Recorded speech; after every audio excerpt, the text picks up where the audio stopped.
الحمد لله رب العالمين والصلاة والسلام على أشرف الأنبياء والمرسلين نبينا محمد وعلى آله وصحبه أجمعين ومن تبعهم بإحسان إلى يوم الدين. أما بعد، قال الله جل وعلا في كلامه العزيز: آمن الرسول بما أنزل إليه من ربه والمؤمنون كل آمن بالله وملائكته وكتبه ورسله لا نفرق بين أحد من رسله وقالوا سمعنا وأطعنا غفرانك ربنا وإليك المصير.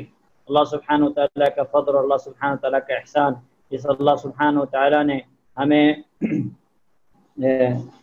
دین کی باتیں سیکھنے اور سکھانے کی توفیق نصیب فرمائی. اللہ سبحانہ وتعالیٰ جو کچھ ہم سیکھتے اور سکھاتے ہیں، اللہ سبحانہ وتعالیٰ ان چیزوں پر ہمیں عمل کرنے کی توفیق نصیب فرمائے. آج کے درس کے اندر انشاءاللہ ہم لوگ ارکان ایمان میں سے چوتھا رکن رسولوں پر ایمان لانا یہ پڑھیں گے کہ رسولوں پر ایمان لانے کا کیا مطلب ہے. یہ چیز انشاءاللہ ہم پڑھتے ہیں، اور یہ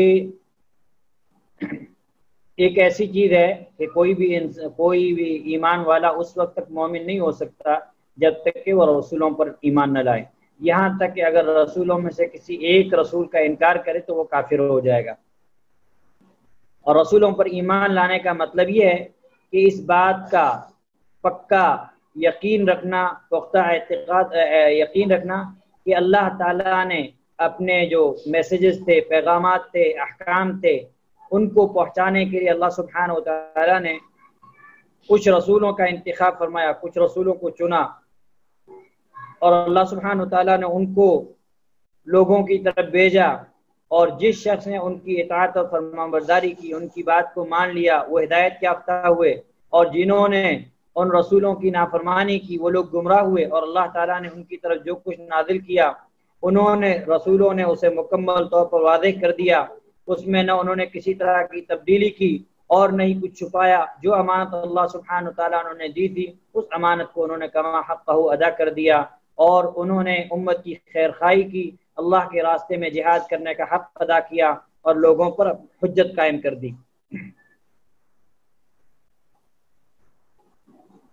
اور نبیوں کے تعلق سے کافی تفصیلات ہیں.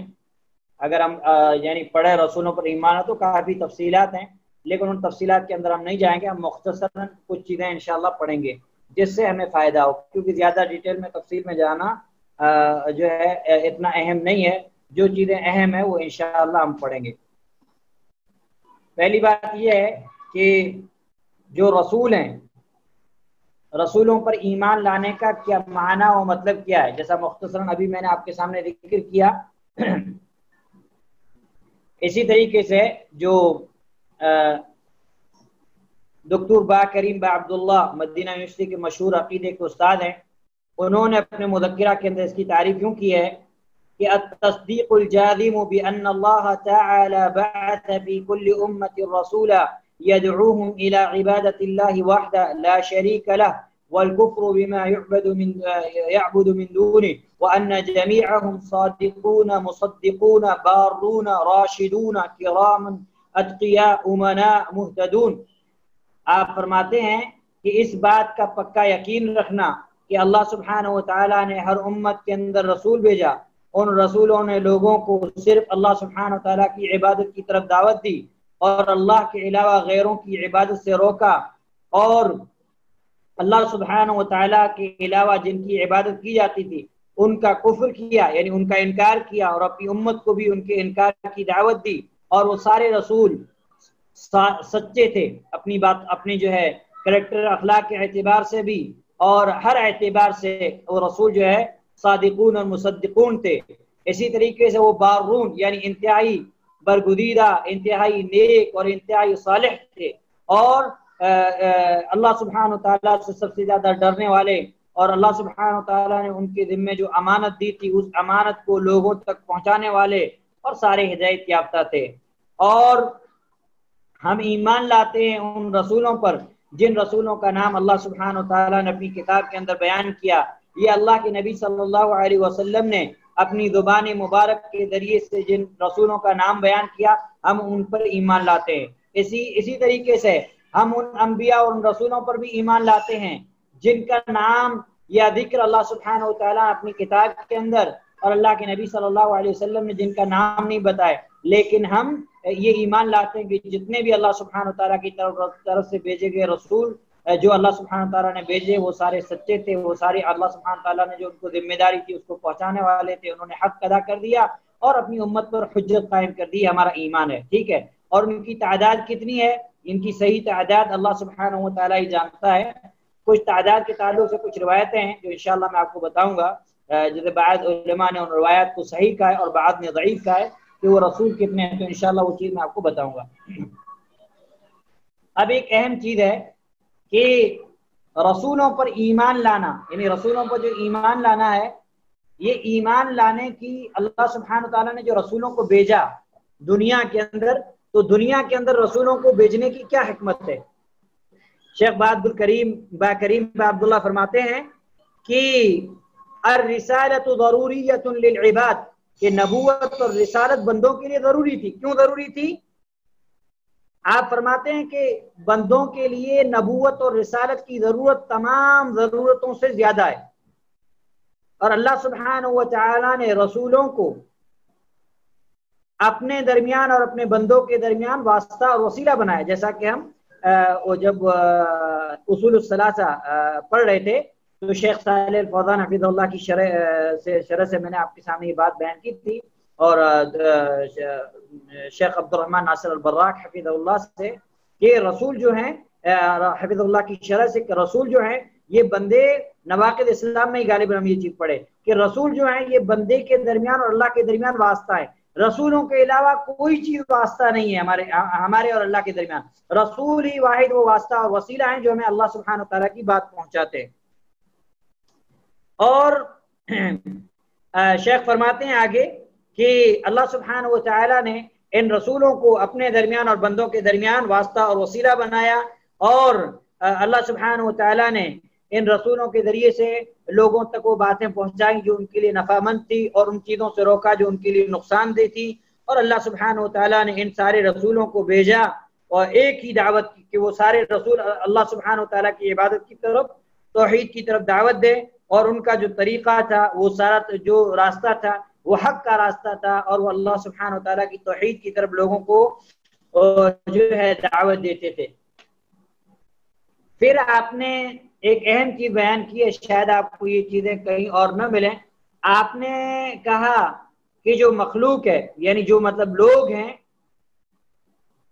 ان کی سعادت اور کامیابی کا جو دار و مدار ہے وہ تین اصولوں پر ہے، یعنی تین چیزیں ایسی ہیں جن تین چیزوں کو اگر انسان کر لے تو انسان کے لیے سعادت مندی ہے اور انسان کے لیے کامیابی ہے، اور اسی پر جو ہے پورا دار و مدار ہے۔ وہ تین چیزیں کیا ہیں؟ الاصل الاول، پہلی چیز یہ ہے کہ اللہ سبحانہ وتعالیٰ کی صفات اور اللہ سبحانہ وتعالیٰ کی توحید اور اللہ سبحانہ وتعالیٰ کی جو تقدیر ہے، ان تقدیر پر ایمان لایا جائے، یعنی اللہ سبحانہ وتعالیٰ کی توحید پر، اللہ سبحانہ وتعالیٰ کے اسماء و صفات پر، اور جو ہے اور جو تقدیر کے مسائل ہیں ان پر ایمان لایا جائے، یہ ضروری ہے۔ اور جیسا کہ یہ چیزیں ہم پڑھ رہے ہیں الحمدللہ، اور اسماء و صفات کے تعلق سے جو اللہ پر ایمان لانے والا جو درس تھا جو ہم نے پڑھا، اللہ پر ایمان لانے کا مطلب اسماء و صفات کے تعلق سے میں نے آپ لوگوں کو کچھ مختصر باتیں بیان کی تھی۔ رہا مسئلہ تقدیر کا، تو انشاءاللہ تقدیر جو ہے چھٹا رکن ہے، تقدیر کو انشاءاللہ ہم تفصیل سے، زیادہ تفصیل سے نہیں لیکن کچھ تفصیل سے انشاءاللہ پڑھیں گے تاکہ آپ لوگ کے لیے فائدہ ہو۔ دوسری چیز جو ضروری ہے وہ یہ ہے کہ بندوں کے لیے ضروری ہے کہ شریعت کی تفاصیل، شریعت کی جو تفصیل ہے، ڈیٹیلز ہے، وہ بیان کی جائے۔ جیسے مثال کے طور پر اللہ سبحانہ وتعالیٰ نے کس چیز کے کرنے کا حکم دیا، کس چیز سے منع کیا، کون سی چیز جائز ہے، کون سی چیز حلال ہے، کون سی چیز حلال نہیں ہے، کس چیز کو اللہ سبحانہ وتعالیٰ پسند کرتا ہے، کس چیز کو اللہ سبحانہ وتعالیٰ ناپسند کرتا ہے، یہ چیز بندوں کے لیے ضروری ہے، اور یہ چیز رسولوں کے بغیر ہمیں نہیں مل سکتی تھی، اسی لیے اللہ سبحانہ وتعالیٰ نے رسولوں کو کیا بنایا؟ واسطہ اور وسیلہ بنایا۔ تیسری جو بنیادی چیز ہے جس پر انسان کی کامیابی اور انسان کی سعادت کا دار و مدار ہے، وہ چیز یہ ہے کہ انسان آخرت کے دن پر ایمان رکھے، جنت اور جہنم پر ایمان رکھے، ثواب اور عقاب پر، ثواب مطلب جو اجر اللہ سبحانہ تعالیٰ نیکیوں کا دے گا، اور عقاب سے مراد سزا ہے، جو اللہ سبحانہ تعالیٰ گناہوں کی سزا دے گا، چاہے وہ گناہ کبیرہ ہوں، چاہے وہ جن کی تعلق سے اللہ سبحانہ تعالیٰ نے اپنی کتاب کے اندر اور نبی اکرم صلی اللہ علیہ وسلم نے اپنی احادیث کے اندر تفاصیل بیان کی ہیں، ان کے تعلق سے جو ہے ایمان لانا۔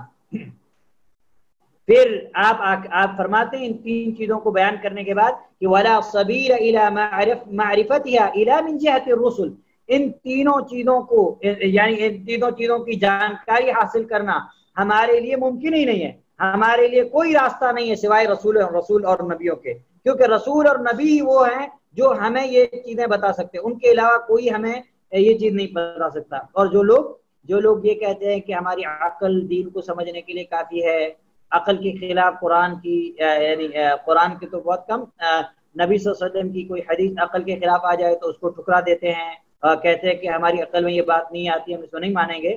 شیخ حفظ اللہ فرماتے ہیں فَإِنَّ الْعَقْلَ لَا يَهْتَدِي إِلَى تَفَاصِيلِهَا، اس لیے کہ عقل ان تفسیروں تک نہیں پہنچ سکتی۔ کیا ہماری عقل یہ جان سکتی ہے کہ اللہ سبحانہ تعالیٰ کی اسماء و صفات کیا ہیں؟ کیا ہماری عقل یہ جان سکتی ہے کہ اللہ سبحانہ تعالیٰ نے کس چیز کو حلال کیا، کس چیز کو حرام کیا؟ کیا ہماری عقل یہ جان سکتی ہے کہ قیامت کے علامات اور نشانیاں کون ہیں، جنت کے اندر کون کون سی نعمتیں ہوں گی، اللہ سبحانہ تعالیٰ نے کس گناہ پر کیا سزا رکھی ہے، کس نیکی پر اجر پر کیا چیز رکھی ہے؟ کیا یہ ہم سمجھ سکتے ہیں؟ نہیں سمجھ سکتے۔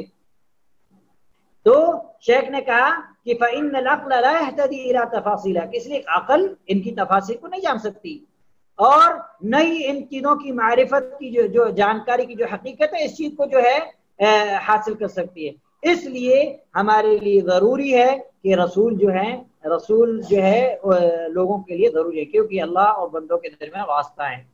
پھر شیخ حفیظ اللہ نے کچھ لوگوں پر رد کیا جن لوگوں کا یہ عقیدہ ہے کہ رسولوں کی ضرورت نہیں، جیسے ایک براہمہ ایک فرقہ ہے، انہوں نے کہا کہ رسولوں کو بھیجنا یہ بیکار ہے، رسولوں کو بھیجنا یہ کیا ہے، یہ بیکار ہے، ان کا کوئی فائدہ نہیں ہے، رسولوں کو نہیں بھیجنا، اللہ سبحانہ وتعالیٰ نے ان کو بھیجا ہے، کوئی فائدہ نہیں۔ اور اس میں اللہ سبحانہ وتعالیٰ یعنی اللہ سبحانہ وتعالیٰ تو حکیم ہے، اللہ سبحانہ وتعالیٰ کی شان کے لائق نہیں ہے کہ اللہ سبحانہ وتعالیٰ رسولوں کو بھیجے۔ اور وہ کہتے ہیں کہ کیونکہ عقل جو ہے وہ رسولوں سے ہم کو بے نیاز کر دیتی ہے، اور وہ کہتے ہیں کہ رسول جو چیزیں لے آئے اگر وہ عقل کے موافق ہیں تو ٹھیک ہے، اور اگر عقل کے موافق نہیں ہے تو ہم اس کی مخالفت کریں گے۔ تو یہ ایک انتہائی گھٹیا بات ہے جو کہ اللہ سبحانہ و تعالیٰ کی دین کے ایک دم اگینسٹ اور خلاف ہے۔ اور دوسرا معتزلہ ایک فرقہ ہے، معتزلہ واصل بن عطا کی یہ معتقدین تھے، ان کا جو سرغنہ تھا اس کا نام تھا واصل بن عطا، اور ان لوگ کا عقیدہ یہ تھا اسماء و صفات کے باب میں یہ لوگ گمراہ ہوئے، انہوں نے اللہ سبحانہ تعالیٰ کی صفات میں سے کسی بھی صفات کو نہیں مانا، سب کا انکار کیا، رحمت ہو، کیا کہتے ہیں اللہ سبحانہ تعالیٰ کی صفت ید ہو، صفت عین ہو، جو بھی اللہ سبحانہ تعالیٰ کا قیامت کے دن دیدار ہونا ہو، اللہ سبحانہ تعالیٰ کا نزول ہو یعنی آسمان پر آنا، ان ساری چیزوں کا ان لوگ معتزلہ نے انکار کیا۔ تو معتزلہ کہتے ہیں ان کا کیا عقیدہ ہے، ان کا یہ عقیدہ ہے اپوزٹ، یعنی جو براہمہ کا عقیدہ کا تھا کہ رسولوں کو بھیجنا یہ جو ہے بیکار ہے، اللہ سبحانہ تعالیٰ کو اس چیز کو ضرورت نہیں تھی، عقل کافی تھی، عقل صحیح اور برے کو جو ہے برے کا فیصلہ کر۔ اور معتزلہ نے کیا کہا، معتزلہ نے کہا کہ رسولوں کو بھیجنا اللہ تعالیٰ پر واجب تھا، یہ غلط بات ہے، اللہ سبحانہ تعالیٰ پر کوئی چیز واجب نہیں ہے، اللہ سبحانہ تعالیٰ پر کوئی چیز واجب نہیں ہے۔ کہ اللہ سبحانہ تعالیٰ سورۃ الانبیاء کے اندر فرمایا لا يسأل عما يفعل وهم يسألون، اللہ سبحانہ و تعالیٰ سے کوئی چیز کسی چیز کا سوال نہیں کیا جانے والا، اللہ سبحانہ تعالیٰ رب ہے، خالق ہے، مالک ہے، رازق ہے، مربی ہے، اس کے اوپر کیسے کوئی چیز واجب ہو سکتی ہے؟ تو معتزلہ نے کہا کہ رسولوں کو بھیجنا یہ اللہ سبحانہ تعالیٰ پر اللہ سبحانہ تعالیٰ پر واجب تھا تاکہ حق کو واضح کیا جا سکے، عدل کو قائم کیا جا سکے، اور یہ چیز کیا ہے، یہ چیز باطل ہے، یہ چیز بھی باطل ہے۔ صحیح بات کیا ہے؟ صحیح بات یہ ہے کہ رسولوں کو بھیجنا یہ اللہ سبحانہ و تعالیٰ کی قدرت اور اللہ سبحانہ و تعالیٰ کی حکمت، اور اللہ سبحانہ و تعالیٰ کی حکمت کے اندر یہ شامل ہے۔ اسی طریقے سے رسولوں کا اس دنیا کے اندر بھیجنا یہ اللہ سبحانہ و تعالیٰ کا ایک فضل اور کرم اور رحمت ہے۔ اب آئیے میں آپ کو کچھ باتیں بتاؤں کہ رسولوں کو بھیجنے کی اور رسولوں کی بعثت میں کیا حکمتیں ہیں۔ میں مختصراً پوائنٹ آپ لوگ کو بتاتا ہوں، اگر آپ لوگ چاہیں تو لکھ لیں، ورنہ انشاءاللہ میں نے لکھے ہوئے ہیں، میں آپ لوگ کو سینڈ کر دوں گا۔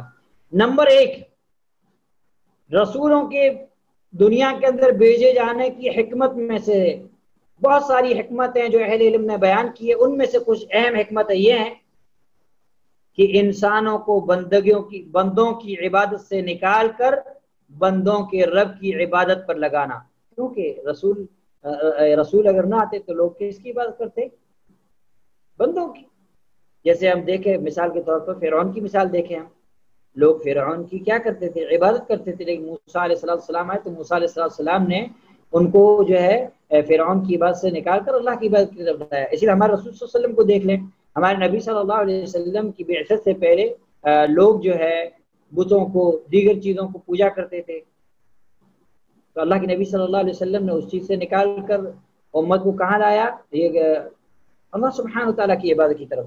تو انسانوں کو بندگی کی عبادت سے بندوں کی عبادت سے نکال کر بندوں کے رب کی عبادت پر لگانا، اور بندگی مخلوق کی، یعنی مخلوق کی غلامی کا ان کے گلے سے طوق اور ہار نکال کر اللہ سبحانہ و تعالیٰ کی عبادت کی طرف، عبادت کی آزادی کی طرف انہیں لے آنا، اور اس عظیم مقصد کی یاد دہانی کرانا جس مقصد کے لیے اللہ سبحانہ و تعالیٰ نے بندوں کو پیدا کیا۔ اللہ سبحانہ و تعالیٰ نے کس مقصد کے لیے پیدا کیا؟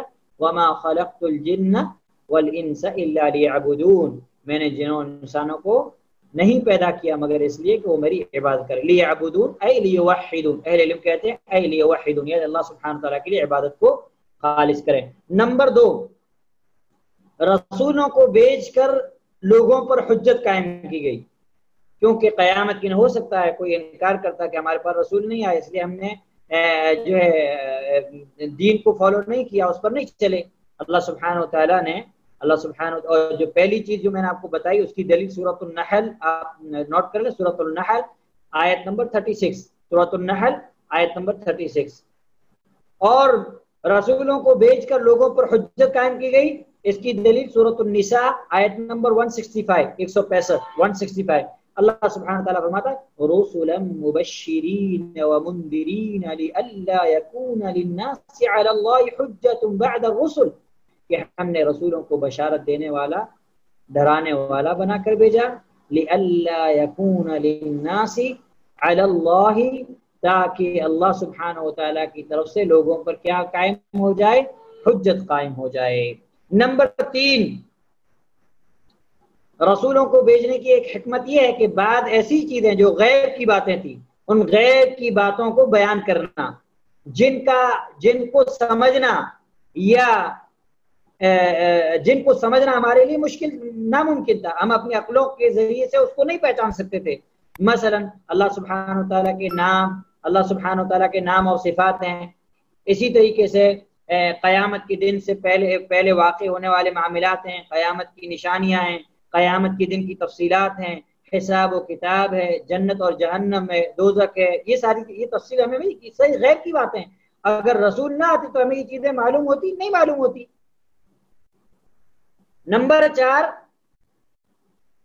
رسول جو اللہ سبحانہ و تعالیٰ نے بھیجے وہ اپنی امتوں کے سامنے زندگی گزارنے کا ایک بہترین نمونہ پیش کریں۔ اللہ سبحانہ و تعالیٰ رسولوں کو کیوں بھیجا؟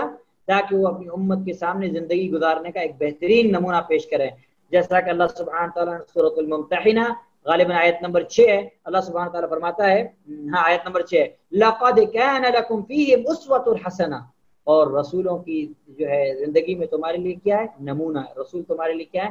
آئیڈیل ہیں۔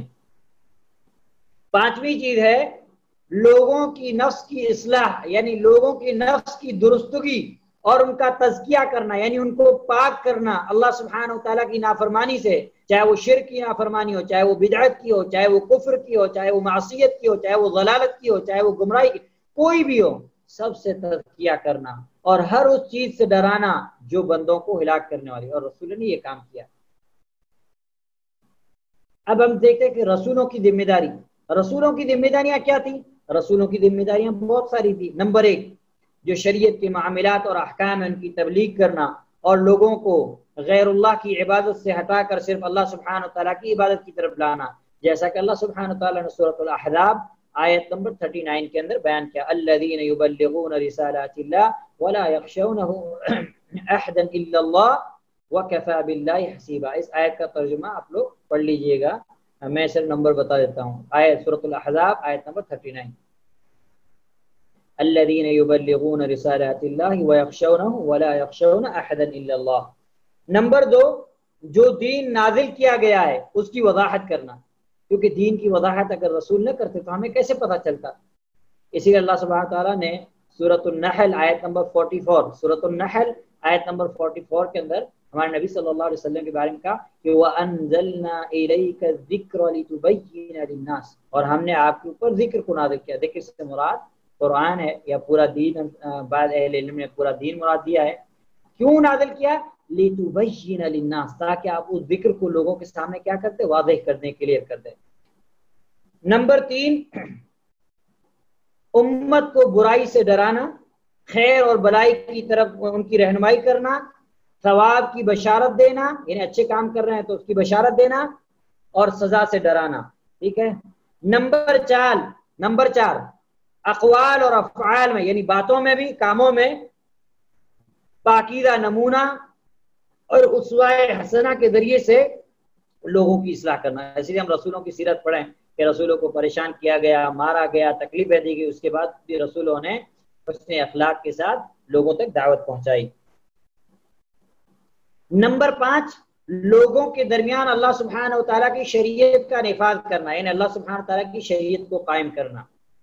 نمبر 6، قیامت کے دن رسولوں کا اپنی امت پر گواہی دینا۔ یہ بھی بہت زبردست چیز ہے۔ رسولوں کی ایک ذمہ داری یہ بھی ہے کہ دنیا کے اندر لوگوں تک اللہ سبحانہ و تعالیٰ کی بات پہنچائیں، اور قیامت کے دن رسول جو ہے اپنی امتوں پر گواہی دیں گے کہ انہوں نے ان کو اللہ سبحانہ و تعالیٰ کا جو پیغام تھا، جو اللہ سبحانہ و تعالیٰ نے جو چیز ان کو دے کر ان کو بھیجی تھی، وہ پہنچا دیا۔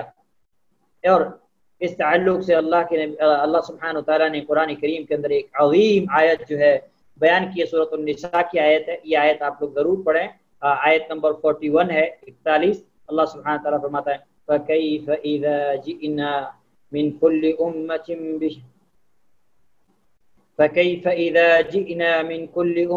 بِشَهِيدٍ وَجِئْنَا بِكَ عَلَى هَؤُلَاءِ شَهِيدًا۔ اور یہ آیت جب ابن مسعود رضی اللہ تعالی عنہ نے اللہ کے نبی صلی اللہ علیہ وسلم پر تلاوت کی، اور جب اس آیت پر ابن مسعود رضی اللہ تعالی عنہ پہنچے فَكَيْفَ إِذَا جِئْنَا مِنْ كُلِّ أُمَّةٍ بِشَهِيدٍ وَجِئْنَا بِكَ عَلَى هَؤُلَاءِ شَهِيدًا، اللہ کے نبی صلی اللہ علیہ وسلم دار و قطار رونے لگے۔ اور آپ نے ابن مسعود رضی اللہ تعالی عنہ سے فرمایا بس کرو ابن مسعود۔ اس آیت کا معنی انتہائی عظیم ہے، اس لیے اللہ کے نبی صلی اللہ علیہ وسلم اس آیت کو سن کر دار و قطار رونے لگے۔ اللہ سبحانہ و تعالیٰ فرماتا ہے فَكَيْفَ إِذَا جِئْنَا، پس اس وقت لوگوں کا کیا حال ہوگا، اِذَا جِئْنَا مِنْ كُلِّ أُمَّةٍ بِشَهِيدٍ، جب ہم ہر امت میں سے ایک گواہ لائیں گے۔ ہر امت میں سے ہم ایک گواہ لائیں گے، ایک گواہ سے مراد رسول اور نبی ہے، یعنی ہر رسول اپنی امت پر گواہ ہوگا۔ پھر اللہ تعالیٰ نے فرمایا وَجِئْنَا بِكَ عَلَى هَؤُلَاءِ شَهِيدًا۔ اللہ اکبر۔ ہمارے نبی صلی اللہ علیہ وسلم کا مقام، ہمارے نبی صلی اللہ علیہ وسلم کا مرتبہ، ہمارے نبی صلی اللہ علیہ وسلم کی بلندی، ہمارے نبی صلی اللہ علیہ وسلم کا عالی مقام اور رفعت، اللہ سبحانہ تعالیٰ نے قرآن کریم کے اندر اتنا بیان کیا ہے کہ اس کے لیے جعلی باتیں بیان کرنا، باطل قصے سنانا، حکایات بیان کرنا، اس کی کوئی ضرورت نہیں ہے۔ جب اللہ سبحانہ تعالیٰ نے اپنے کلام کے اندر ہمارے پیارے نبی صلی اللہ علیہ وسلم کی اتنی شان بیان کی تو پھر کسی اور چیز کی ضرورت نہیں ہے۔ تو اللہ سبحانہ تعالیٰ نے کیا فرمایا وَجِئْنَا بِكَ عَلَى هَؤُلَاءِ شَهِيدًا، کہ اس وقت لوگوں کا کیا حال ہوگا جب ہم ہر امت میں سے ایک گواہ لائیں گے، پھر اور آپ کو ان لوگوں پر گواہ بنا کر لائیں گے، یعنی اللہ کے نبی صلی اللہ علیہ وسلم پھر ان پر گواہی دیں گے کہ ہاں انہوں نے جو ہے اللہ سبحانہ تعالیٰ کی جو رسالت ہے، اللہ سبحانہ تعالیٰ کی جو اللہ سبحانہ تعالیٰ نے کو ذمہ داری دی تھی، یہ ذمہ داری انہوں نے اپنے نبیوں تک پہنچائی، رسولوں پر ایمان لانے کا حکم کیا ہے؟ واجب ہے، ایمان کے اصول میں سے ایک اہم اصول ہے، اور ایمان کے رکن میں سے ایک رکن ہے۔ کوئی بھی انسان اس وقت مومن نہیں ہو سکتا جب تک کہ وہ رسولوں پر ایمان نہ لائے، اور جو رسولوں پر ایمان نہ لائے وہ کھلی گمراہی میں اور انتہائی نقصان دہ۔ اس کی دلیل سورۃ النساء آیت نمبر 136 ہے کہ وَمَن يَكْفُرْ بِاللَّهِ، سورۃ النساء آیت نمبر 136۔ سارے ارکان ایمان کی یہ آیت جو ہے دلیل ہے، آخرت تک جو چیزیں اللہ سبحانہ تعالیٰ نے 5 چیزیں اس کے اندر بیان کی کہ جنہوں نے اللہ پر ایمان لانے سے، فرشتوں پر ایمان لانے سے، کتابوں پر، رسولوں پر، آخرت کی دن پر ایمان لانے سے انکار کیا، وہ کافر ہے، ٹھیک ہے۔ اب یہاں پہ ایک بات آتی ہے کہ جو یہ نبیوں کے تعلق سے ہمیں اس چیز کا بھی ایمان رکھنا ہے کہ اللہ سبحانہ و تعالیٰ نے جتنے بھی رسولوں کو بھیجا، ان سارے رسولوں کو جو ذمہ داری اللہ سبحانہ و تعالیٰ نے دی تھی انہوں نے اپنی ذمہ داری پہنچا دی، اور انہوں نے اس میں سے ایک بھی حرف نہیں چھپایا، اور نہ ہی ایک حرف کو چینج کیا، اور نہ ہی اس میں کچھ زیادتی کی، اور نہ ہی اس میں کچھ کمی کی۔ آج وہ رسولوں کے لیے اس چیز کی گنجائش نہیں ہے کہ اللہ سبحانہ و تعالیٰ کے دین میں کوئی تبدیلی کر سکیں، کوئی کمی کر سکیں، کوئی زیادتی کر سکیں۔ تو کسی امام کے لیے، کسی مولوی کے لیے، کسی پیر کے لیے ہو سکتا ہے؟ ناممکن ہے، یہ چیز ناممکن ہے، ٹھیک ہے۔ اس کے بعد ایک اہم چیز ہے کہ نبی جو ہیں، نبیوں کی تعداد کتنی ہے، یعنی اللہ سبحانہ و تعالیٰ نے کتنے نبی بھیجے۔ تو اس تعلق سے ایک اہم بات، اصول جو ہے وہ ہم کو یہ یاد رکھنا ہے کہ اللہ سبحانہ و تعالیٰ نے ہمیں یہ خبر دی کہ اللہ سبحانہ و تعالیٰ نے ہر امت کے اندر رسول بھیجا، اور اللہ سبحانہ و تعالیٰ کسی بھی قوم کو اس وقت تک عذاب نہیں دے گا جب تک کہ اس پہ حجت قائم نہ ہو جائے، یعنی رسول جو ہے اللہ سبحانہ و تعالیٰ ان پر نبی، جیسے کہ اللہ سبحانہ و تعالیٰ سورۃ الاسراء یعنی بنی اسرائیل آیت نمبر 15 کے اندر فرمایا وَمَا كُنَّا مُعَذِّبِينَ حَتَّى نَبْعَثَ رَسُولًا، کہ ہم کسی قوم کو اس وقت عذاب نہیں دیں گے جب تک کہ ہم اس میں ڈرانے والا یعنی رسول مبعوث فرمائیں۔ اور سورۃ فاطر آیت نمبر 24 کے اندر اللہ سبحانہ تعالیٰ فرمایا وَإِن مِّنْ أُمَّةٍ إِلَّا خَلَا فِيهَا نَذِيرٌ، کہ کوئی بھی امت ایسی نہیں گزری مگر اللہ سبحانہ و تعالیٰ نے ان کے درمیان رسول بھیجا۔ تو اس سے پتہ چلتا ہے کہ بے شمار رسول آئے، اس سے پتہ چلا کہ رسولوں کی تعداد جو ہے وہ بہت زیادہ ہے۔ اور اس تعلق سے اللہ کے نبی صلی اللہ علیہ وسلم کی ایک حدیث ہے جس حدیث کے اندر تھوڑی تفاصیل ہیں۔ اللہ کے نبی صلی اللہ علیہ وسلم نے اس حدیث کے اندر فرمایا کہ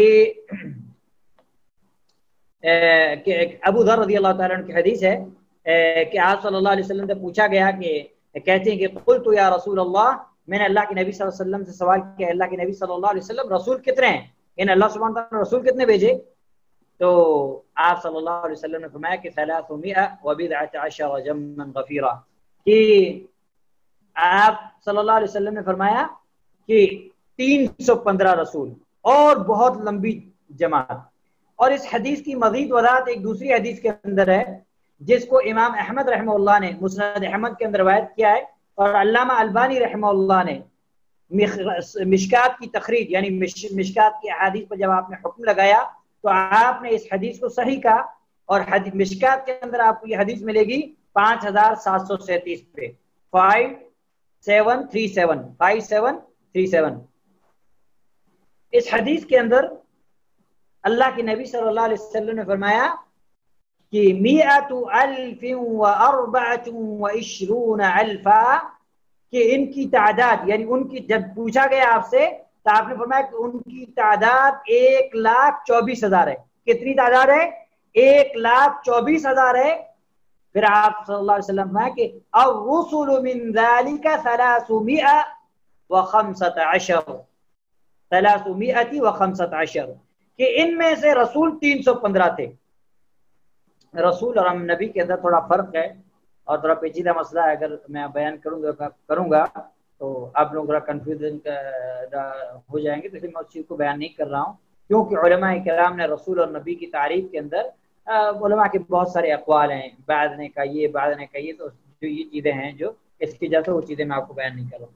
اب جو ہے یہ چیز کہ کون کون سے ایسے رسول ہیں جن کا ذکر اللہ سبحانہ تعالیٰ نے کیا.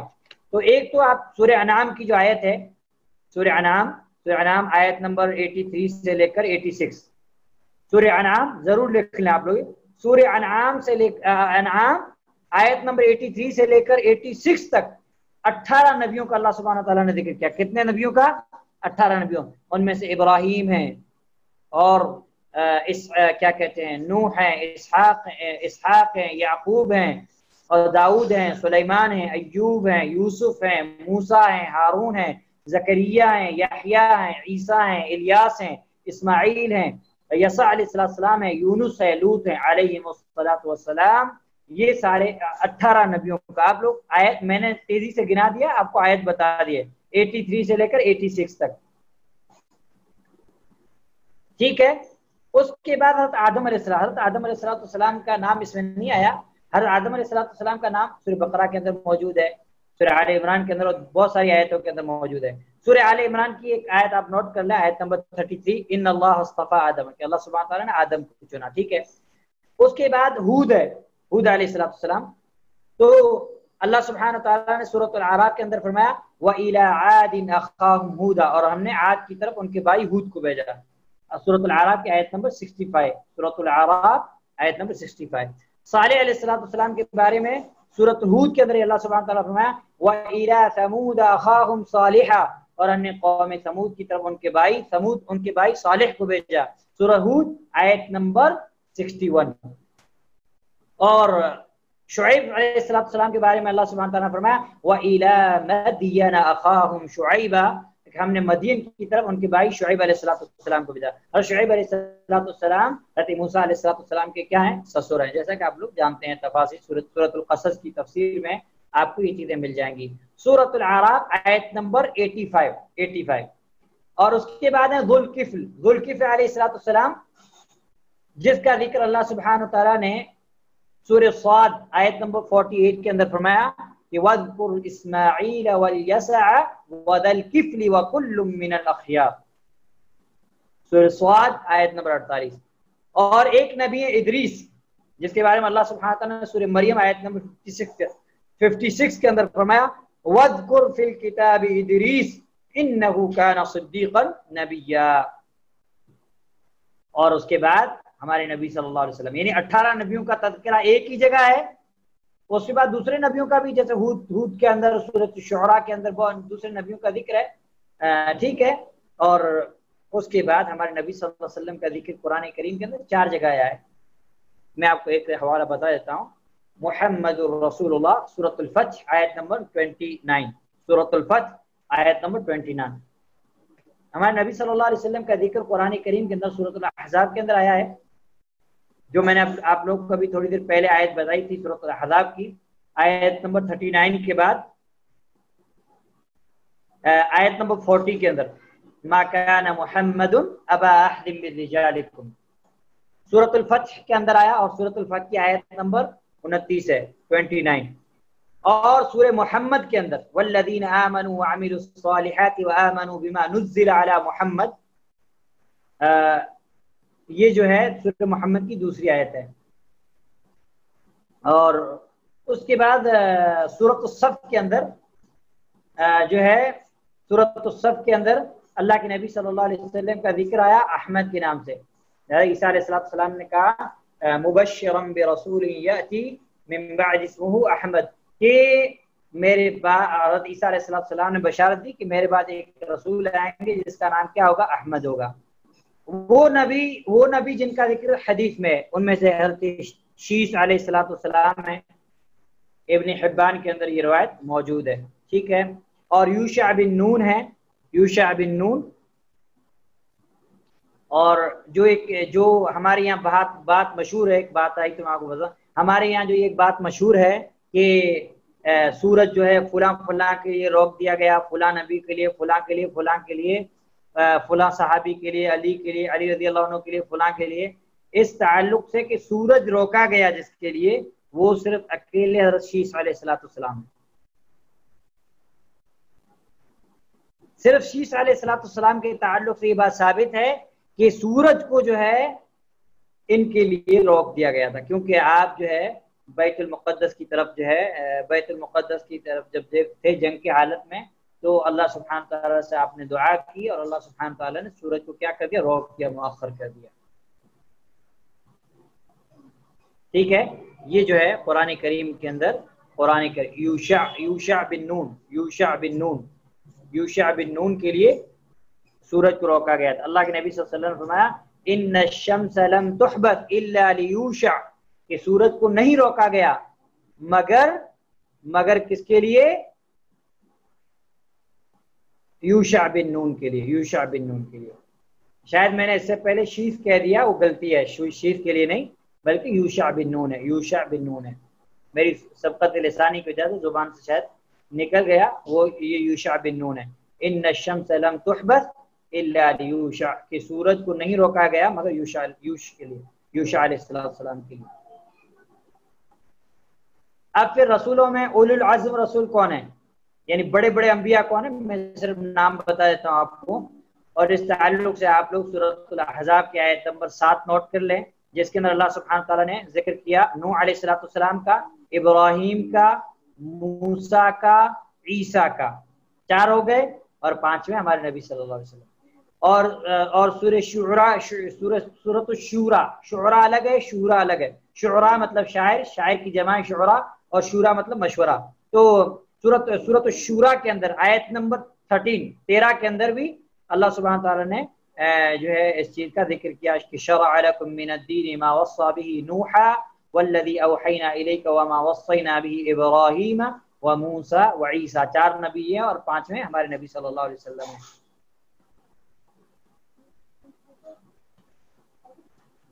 اب جو ہے کچھ اور چیزیں رسولوں کے تعلق سے جو ہمارے لیے جاننا ضروری ہے، مختصر میں بیان کر دیتا ہوں تاکہ ہمارا جو ہے درس انشاءاللہ پورا ہو جائے. تمام انبیاء علیہ السلام کا جو دین تھا وہ دین اسلام تھا. اللہ کے نبی صلی اللہ علیہ وسلم نے فرمایا الانبیاء اخوۃ لعلات امہاتهم شتى ودینهم واحد. صحیح بخاری کی روایت ہے، آپ لوگ پڑھ لیجئے گا. صحیح بخاری کی روایت نمبر 3443 3443. صحیح مسلم کے اندر 2365 2365 کہ الانبیاء اخوۃ لعلات امہاتهم شتى ودینهم واحد، کہ تمام انبیاء آپس میں اللاتی بھائی ہیں. اللاتی کہتے ہیں ان کو جن کا باپ ایک ہے. باپ کون ہے؟ حضرت آدم علیہ السلام ہے، اور مائیں الگ الگ ہیں، لیکن سب کا دین کیا ہے؟ سب کا دین ایک ہے.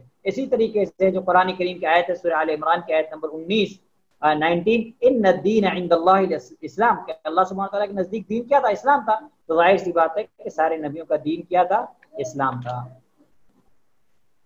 ایک اہم چیز کے رسولوں کے تعلق سے کہ تمام رسول انسان اور بشر تھے اور انہیں غیب کا علم نہیں تھا. اللہ سبحانہ تعالیٰ سورۃ الفرقان آیت نمبر 20 کے اندر فرماتا ہے وَمَا أَرْسَلْنَا قَبْلَكَ مِنَ الْمُرْسَلِينَ إِلَّا إِنَّهُمْ لَيَأْكُلُونَ الطَّعَامَ وَيَمْشُونَ فِي الْأَسْوَاقِ، اور ہم نے آپ سے پہلے جتنے بھی رسول بھیجے سب کے سب کھانا بھی کھاتے تھے اور بازاروں میں بھی چلتے تھے. اس کا مطلب یہ ہے کہ کھانا کھانا، بازاروں میں چلنا، شادی بیاہ کرنا، یہ ساری چیزیں کس کی صفات ہیں؟ یہ انسان کی صفات ہیں. اگر فرشتے اگر رسول جو ہے نور ہوتے تو نور کو شادی کی، کھانے پینے کی، اس چیزوں کی ضرورت نہیں پڑتی. جیسے جبرائیل علیہ السلام فرشتے، انہوں کیا جبرائیل صلی اللہ علیہ وسلم کی اولاد ہے؟ کیا وہ انہیں سونے کی ضرورت ہے؟ کیا انہیں بھوک لگتی ہے؟ کیا وہ کھاتے پیتے ہیں؟ نہیں. اور پھر اللہ سبحانہ تعالیٰ سورۃ الرعد آیت نمبر 38 کے اندر فرمایا وَلَقَدْ أَرْسَلْنَا رُسُلًا مِّن قَبْلِكَ وَجَعَلْنَا لَهُمْ أَزْوَاجًا وَذُرِّيَّةً، کہ ہم آپ سے پہلے بھی بہت سے رسول بھیج چکے تھے اور ہم نے ان سب کو بیوی بچوں والا بنایا تھا.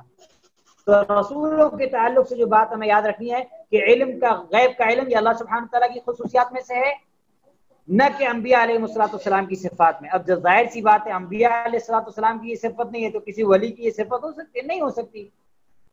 اس لیے کہ انبیاء علیہ السلام بھی دوسرے لوگوں، انسانوں کی طرح انسان ہی تھے. وہ کھاتے بھی تھے، پیتے بھی تھے، شادی بھی کرتے تھے، سوتے بھی تھے، بیمار بھی ہوتے تھے، تھکاوٹ بھی محسوس کرتے تھے.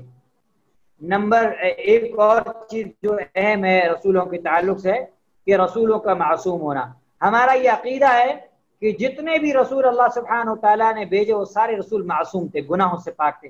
اللہ تعالیٰ نے اپنی رسالت اور پیغام رسانی اور اس کی تبلیغ کے لیے کائنات کے اندر سب سے افضل انسانوں کو چنا، جو پیدائشی اعتبار سے، اخلاقی اعتبار سے انسانوں میں سب سے بہترین لوگوں، اور انہیں کبیرہ گناہوں سے، بڑے گناہوں سے معصوم اور ہر طرح کی عیب اور نقص سے پاک، تاکہ وہ اللہ سبحانہ تعالیٰ کی وحی کو اپنی امتوں تک پہنچائیں، اپنی امتوں تک پہنچائیں۔ اور رسول معصوم ہے، اس کی دلیل سورہ مائدہ آپ لکھ لیں، سورۃ المائدہ آیت نمبر 67۔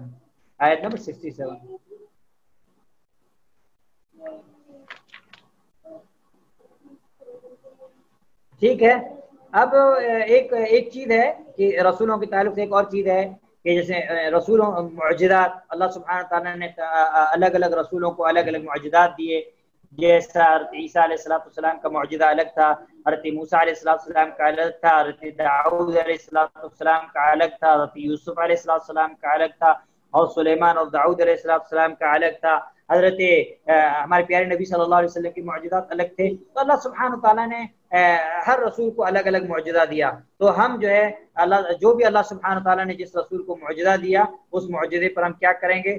ہم لوگ ایمان لائیں گے۔ جیسے نبیوں کے معجزات میں سے ایک معجزہ حضرت صالح علیہ السلام کی اونٹنی ہے، جس کا ذکر اللہ سبحانہ تعالیٰ نے سورہ بنی اسرائیل آیت نمبر 59 کے اندر کیا۔ میں صرف آیت بتا دیتا، آپ لوگ دیکھ لیں، ٹھیک ہے۔ اور حضرت ابراہیم علیہ السلام کا معجزہ کیا ہے کہ حضرت ابراہیم علیہ السلام کے لیے اللہ سبحانہ تعالیٰ نے آگ کو ٹھنڈی اور سلامتی والی بنا دیا۔ سورہ انبیاء آیت نمبر 68-69۔ اور ابراہیم علیہ السلام کا ایک معجزہ تھا مردوں کو زندہ کرنا، جیسا کہ اللہ سبحانہ تعالیٰ نے سورہ بقرہ آیت نمبر 260 کے اندر جو پرندوں کا واقعہ بیان کیا ہے وہ آپ پڑھ لیں۔ اور اس آیت کا ہی مفہوم نہیں کرتے نعوذ باللہ حضرت ابراہیم علیہ السلام کو اللہ سبحانہ تعالیٰ کے اس چیز پر اطمینان تھا، لیکن مشاہدے سے وہ چیز روبرو ہو تو اس سے ایمان، اطمینان اور زیادہ بڑھ جائے، اس لیے کہ جو چیزیں ہمارے سامنے ہوتی ہیں، محسوس ہو رہی ہیں، وہ اگر ہم سامنے دیکھ لیں تو اس کی بات اور ہوتی ہے۔ تو اس لیے حضرت ابراہیم علیہ السلام نے یہ چیز طلب کی۔ حضرت موسیٰ علیہ السلام کا معجزہ اللہ سبحانہ تعالیٰ نے جو ہے کیا کہتے ہیں 9 آیات دی، جس کا ذکر اللہ سبحانہ تعالیٰ نے بنی اسرائیل کے اندر، سورہ بنی اسرائیل کے اندر آیت نمبر 101 کے اندر بیان کیا۔ اور اسی طرح اللہ سبحانہ تعالیٰ نے حضرت موسیٰ علیہ السلام کو عصا دی، جس کا ذکر اللہ سبحانہ تعالیٰ نے سورہ طٰہٰ، سورۃ الاعراف وغیرہ کے اندر کیا۔ اور ہاتھ، جس کا ذکر اللہ سبحانہ تعالیٰ نے سورہ طٰہٰ آیت نمبر 22 کے اندر فرمایا کہ حضرت موسیٰ علیہ السلام اپنا ہاتھ بغل میں ڈالتے تھے تو وہ کیسے جو ہے معجزہ بن کر نکلتا تھا۔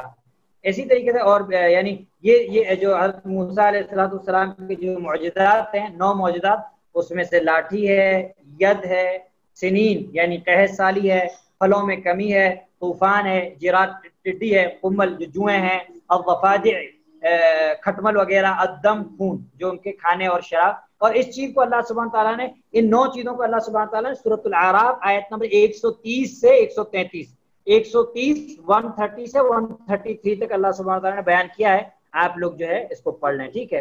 حضرت عیسیٰ علیہ السلام کا معجزہ، جیسے ابراہ الاکمہ والابرص کی کوڑی کے پر آپ ہاتھ پھیرتے تھے تو کیا ہو جاتا، وہ جو ہے درست ہو جاتا تھا، جس کا ذکر اللہ سبحانہ تعالیٰ نے سورہ آل عمران آیت نمبر 49 کے اندر بیان کیا۔ ذوالقرنین، ادھر آواز نہیں کر۔ اور مردوں کو زندہ کرنا اللہ کے حکم سے، سورۃ المائدہ آیت نمبر 11 کے اندر اللہ سبحانہ تعالیٰ نے اس چیز کو بیان کیا، ٹھیک ہے۔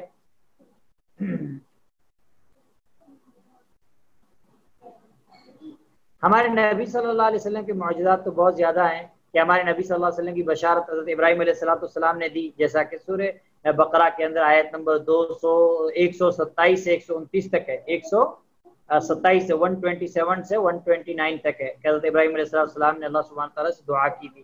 اسی طریقے سے آپ صلی اللہ علیہ وسلم حضرت موسیٰ کی بھی بشارت تھے، اسی طریقے سے حضرت عیسیٰ علیہ السلام کی بھی آپ بشارت ہے، جیسا کہ سورہ صف آیت نمبر 6 کے اندر ہے۔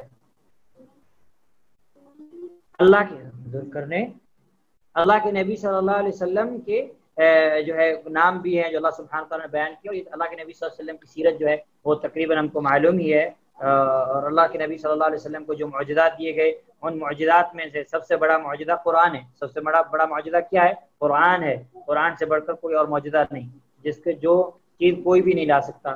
اسی کے علاوہ چاند کا 2 ٹکڑے ہو جانا ہے، ٹھیک ہے، اسی طریقے سے کھانے کے اندر زیادتی ہو جانا، برکت ہو جانا، لکڑی کے پانی کا زیادہ ہو جانا، اور آپ کی انگلیوں سے پانی کا چشمہ جاری ہو جانا، کھجور کے تنے کا رونا، شجر کا درخت کا آپ کے حکم پر تشریف لانا، اونٹ کا شکایت کرنا، ٹھیک ہے، یہ ساری چیزیں اللہ کے نبی صلی اللہ علیہ وسلم کے بھی معجزات کافی ہیں۔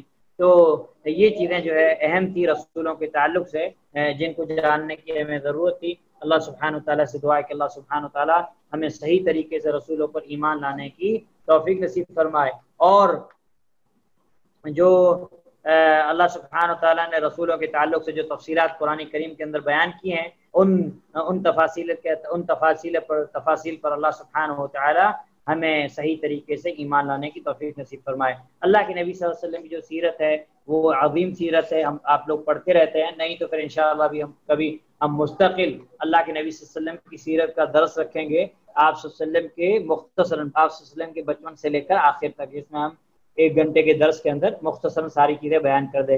اللہ سبحانہ تعالیٰ سے دعا ہے کہ اللہ سبحانہ تعالیٰ ان چیزوں کو سمجھنے کی ہمیں توفیق نصیب فرمائے۔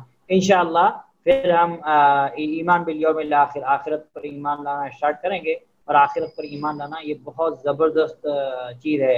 اللہ سبحانہ تعالیٰ نے بہت زیادہ اس کی تفصیل بیان کی ہے، اور آخرت پر ایمان لانے کی جب آپ تفاصیل پڑھیں گے تو آپ کے اندر ترغیب، شوق اور ترہیب پیدا ہوگی، یعنی اللہ سبحانہ تعالیٰ کا ڈر پیدا ہوگا۔